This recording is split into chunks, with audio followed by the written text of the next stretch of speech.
Nadeem, welcome to the podcast. I know, we've been together for close to 15, 20 years, and I call you as my personal health guru. Uh, and I would love the audience to also know a little bit about yourself. Why don't you introduce yourself?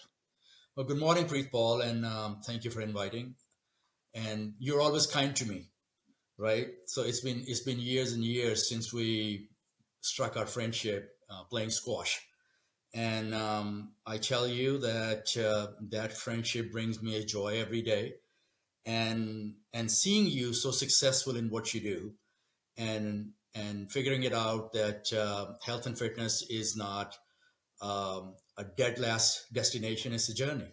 It goes on and on and on. And I can definitely say that over the years, you have strived for the best and you have achieved the best. So, congratulations. And we're going to discuss today that how we can help other folks who are watching this podcast and how can we deliver that message that most of us struggle with all of our lives. Not that you struggle, you consistently achieve your goals and you're still doing that. So I've been in this industry for roughly 30 years. That's 3 decades. And started as a personal trainer for first 10 years. And for the past 20 years, I've been in the leadership and management side of the business and helping people open fitness centers and helping clients being successful in their journeys as well, while helping people understand that what this complex and complicated venture looks like from the financial side and from the health and fitness side as well. So that's what I do. And I think I will continue to do that until my last day on this planet. And it brings me a great joy to help people. Nadeem, you've been very modest about the way you have introduced yourself, right? So one follow-up question is, I know you're working on a startup related to pickleball. Can you say a little bit more about it? Yeah, so Preetpal, as you know, that I'm a racket sport enthusiast. Played squash, table tennis, and now I see that there's a craze about this sport called pickleball.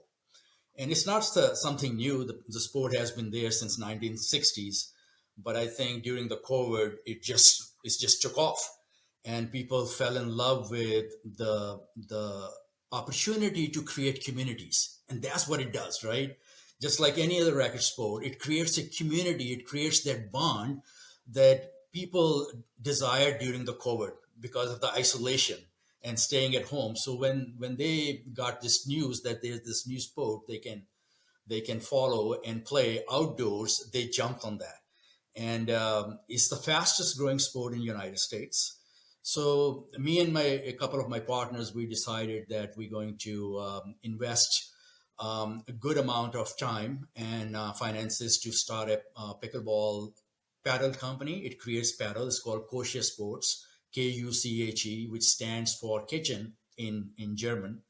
And because it's the relevance of the kitchen, as you know, in pickleball, there's a space called kitchen. So we call it Küche Sports, and we manufacture paddles under our own brands. We have pickleball balls, indoor and outdoors, and we also have nets, pickleball nets. And lately, because of the boom of this sport, a lot of communities, a lot of cities are also developing their own spaces. So it's not restricted to any gym or any membership per se form of sport. It is available everywhere. So a lot of tennis courts, public tennis courts, are being converted into pickleball spaces. And just for a reference, we can have close to 3 pickleball courts in size of one tennis court. So that means that there are a lot more spaces available for no fee. So people don't have to invest large amount of monies in there to join a club or join a facility. They can play at the public places for basically no money. All they have to do invest in a good pair of shoes, a good paddle, and balls. And what I believe this sport has done is that it has allowed folks who were usually, due to injury, due to old age, due to other issues, they were housebound. They were not able to come out. And they were also afraid to join health clubs per se, because that requires investment and commitment, and the fear.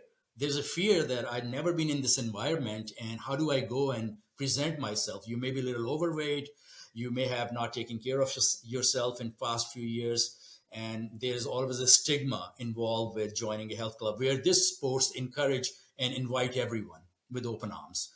There are different levels of that. So what I'm seeing is that the people who will never go to a health club or a fitness facility are coming out to play and just being active, just being happy, just able to breathe in outdoor fresh air, right? And that's, I think, is kicking in those endorphins, which provides us that dopamine in our brain, and people are addicted to this word. The word I hear the most is we are addicted. It's an addiction. People play 4, 5, 6 times a week for hours and hours and hours. And most of the public places, it's getting tougher and tougher to find courts to play. That's how popular the sport is. Wow. So Nadeem, very, very interesting, right? So now I know you are a very you're a very creative person. So this is a question I'm going to ask you: pickleball and diabetes. Do you have any hypothesis? Yeah, so that's an interesting question you asked, Preetpal. And the reason I say it's interesting that there is lots and lots of studies available on any sort of activity. However, when you put a pickleball in mix, which is a full body workout, right? So think about that. There's two forms of pickleball you can play. You can play singles if you want to make it tough and you want to cover a lot of court and you want to run and you want to burn a lot of calories, or you can make it more fun with two other or three other partners, right? So you can play doubles, just like tennis. You can play doubles, two people on each side. That is less intensive on your body. That doesn't put as much load on your cardiovascular system. However, it provides you a full body workout. Now think about that.